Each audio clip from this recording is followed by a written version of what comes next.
हादसा कभी भी कहीं भी किसी के भी साथ हो सकता है, होशियार रहिएगा। नमस्कार, मैं हूं दिग्विजय सिंह। एक पिता के लिए उसकी सबसे बड़ी दौलत क्या हो सकती है? जाहिर है उसकी संतान। खुदा न खास्ता अगर कहीं उसकी दौलत लुट जाए या खो जाए तो उस पिता के लिए इससे बड़ा दुख कुछ नहीं। आज आगाज मुंबई की एक ऐसी कहानी के साथ जिसमें एक पिता का इंतजार है तो पुलिस वालों की बेरुखी भी, एक मां की सूनी आंखें हैं तो एक पिता की जिद भी, जिद अपने लाल की हकीकत को ढूंढ निकालने की।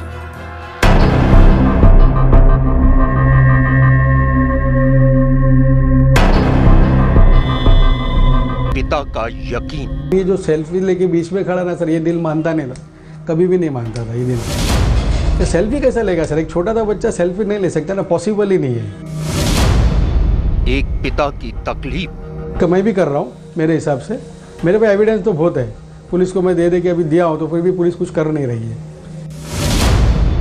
एक पिता की तफ्तीश। जो एविडेंस है मैं वो भी आपको देता हूँ करके। ऐसा सब बातें मैं कब बोलता था, जब पुलिस मेरे को लगी कि ये कुछ नहीं करेंगी तो फिर मैंने अपना काम शुरू किया। मतलब मेरे को ही ढूंढना है और मेरे को ही लाना है ये सब, तो मैंने लाया। फिर एक पिता की तलाश। सब मतलब जमा करते करते करते मैं पुलिस को देते क्या, सीडी भी बना के दिया मैंने, सीपी के पास दिया सीडी बना के। वो भी कुछ कर नहीं पाए। 6 महीने के बाद उनके बाद क्या मालूम एक लेटर आया तो मुझे बुलाया। एक पिता का इंतजार। मुंबई के मीरा रोड इलाके के रहने वाले ये हैं शब्बीर अहमद। और शब्बीर एक पिता है और इस पिता को पिछले 2.25 सालों से बस इसी तरह हर रोज घर से बाहर जाते और फिर घर लौट कर आते हुए ये पूरा इलाका देख रहा है।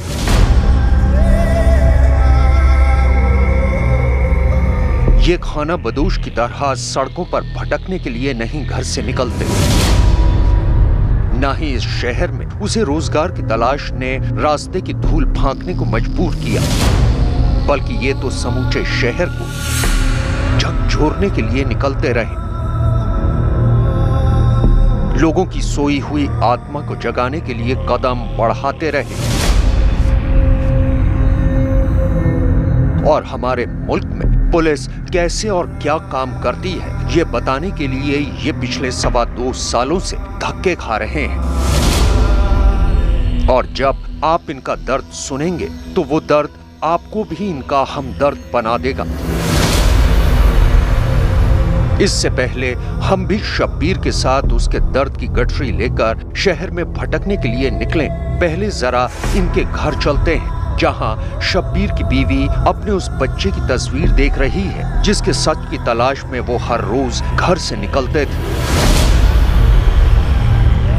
तस्वीर देखकर शब्बीर और उनकी बीवी का मन तो नहीं भरता, अलबत्ता आंखें जरूर भर जाती हैं। पता लगाना है सर। बेटा था मेरा और मेरा बहुत प्यारा बेटा था वो। बेटी भी मेरी बहुत प्यारी है, ऐसा नहीं। उसके पीछे वही सब मेरे को तो तकलीफ थी सर, जिंदगी भर का तकलीफ। लेकिन ये जो सेल्फी लेके बीच में खड़ा ना सर, ये दिल मानता नहीं था। शब्बीर के लिए शुक्रवार बेहद पाक दिन है, लेकिन एक अजीब इत्तेफाक भी उसके साथ इसी शुक्रवार से जुड़ा है। बस यूं समझ लीजिए, शुक्रवार आते ही शब्बीर की बेताबी और बेचैनी बढ़ जाती है। उनका फोन भी नहीं लग रहा है और ये सिलसिला पिछले 2 सालों से चल रहा है। बीते 2 सालों से वो एक सच को तलाश रहे थे जिसे आखिरकार इस नए साल के पहले शुक्रवार को वो मंजिल मिल ही गई जिसका शब्बीर शिद्दत से इंतजार कर रहे थे। असल में शब्बीर अपने 14 साल के बेटे मोहम्मद शब्बीर अहमद की मौत का सच जानने के लिए निकलते थे। ये तो पुलिस के मेरे को स्टेटमेंट दे दिया, लोग ने लिख के दे दिया ना भाई तो ये है ऐसा है वैसा है। तो फिर मैंने अपने हिम्मत करके मैं अपना चालू किया इन्वेस्टिगेशन। तो पुलिस से तो अपना भरोसा उड़ गया, क्योंकि जब मैंने ये बता दिया कि ये लोग उधर ही था और इसने ये बोला अगर मेरे पास गवाह है, लेकिन पुलिस उसको मतलब बुला भी नहीं रही है और आ भी नहीं रही कि भाई चलो इस बच्चे का स्टेटमेंट तो ले ले। खाली बोलते थे हम लोग आते हैं, हम लोग आपको बोलते हैं। कभी नहीं आए, लेकिन वो बच्चे का स्टेटमेंट लेने कभी भी नहीं आए लोग।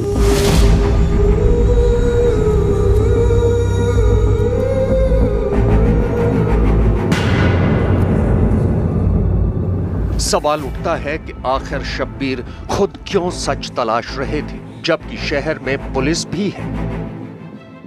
पुलिस क्या हेल्प करी मेरे को, पहले की जो पुलिस थी कुछ हेल्प करी थी नहीं, हमेशा ये बोलती थी, ये लोग यही बोलते थे पॉइंट के, वो बच्चा है बच्चा है बच्चा, हम लोग पूछ नहीं सकते, ऐसा नहीं वैसे।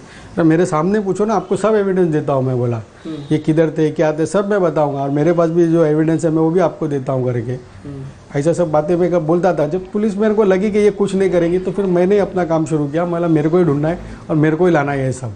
पुलिस पर से भरोसा उठने के बाद शब्बीर की जिंदगी का ये इकलौता मकसद रह गया था कि वो जैसे भी हो अपने यकीन को हकीकत की जमीन दिलाकर दम ले, जिसके लिए उन्होंने अपना सब कुछ छोड़ दिया।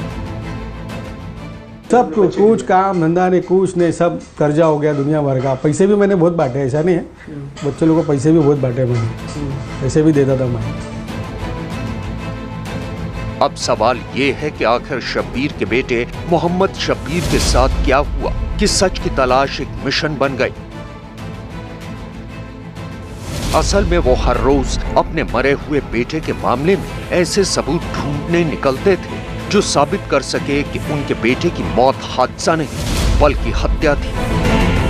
फिर मैंने एविडेंस जमा करना चालू किया, ये बच्चों को पकड़े वो बच्चों को पकड़, जैसे जैसे बोलते गए वो एक एक रिकॉर्डिंग में 10-10, 15-15 बार सुनता था कि ये उसको मारता था, हमेशा मारता था उसको, वो लड़का हमेशा, हाँ हमारे मेरे बच्चे को हमेशा मारता था बच्चा।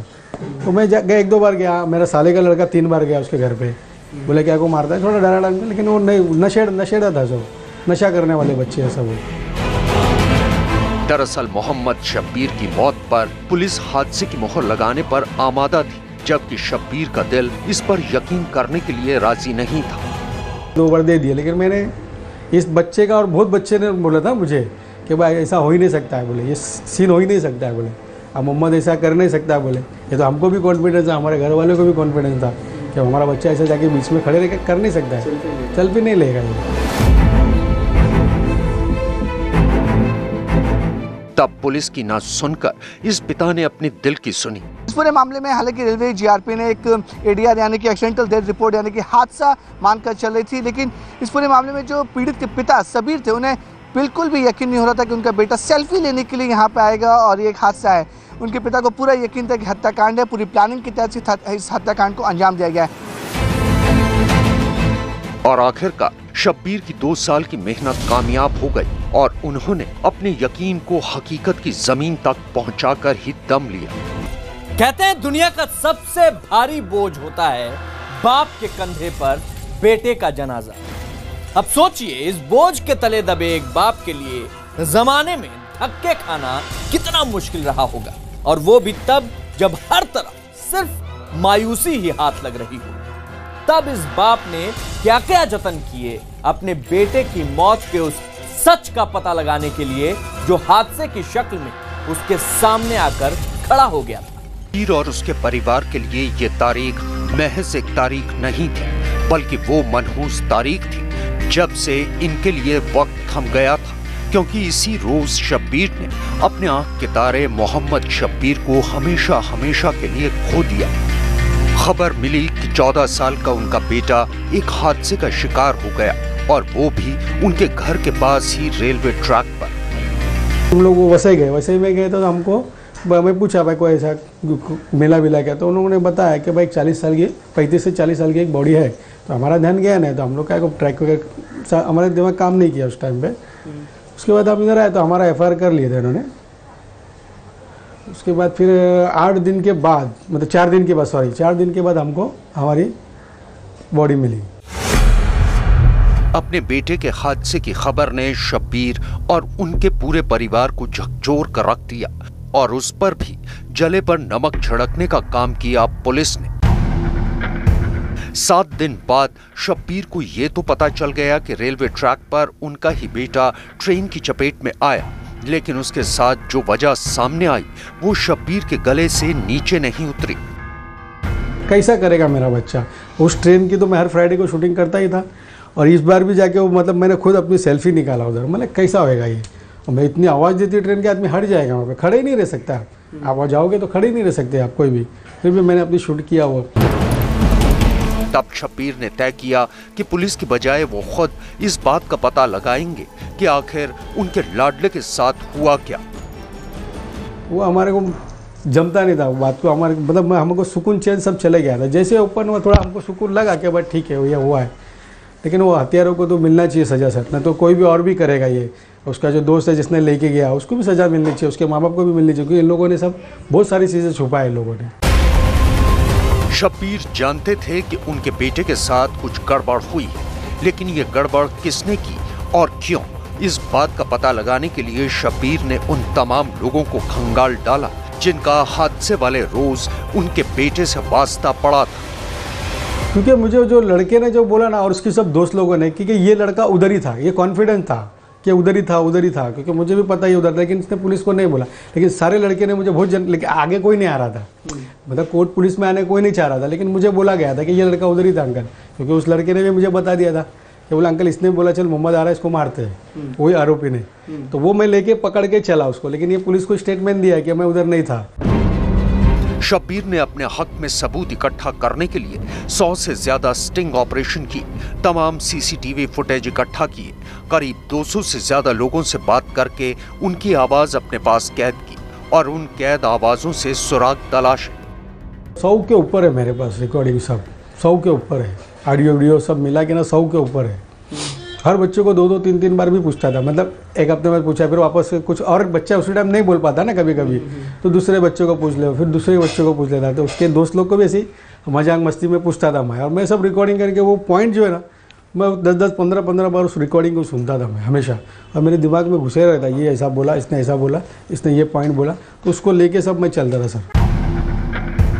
शब्बीर बिला नागा हर शुक्रवार को उस जगह पर जाते रहे जहां हादसा हुआ था। कॉन्फिडेंस था ही कि ये कुछ ना कुछ गड़बड़ है।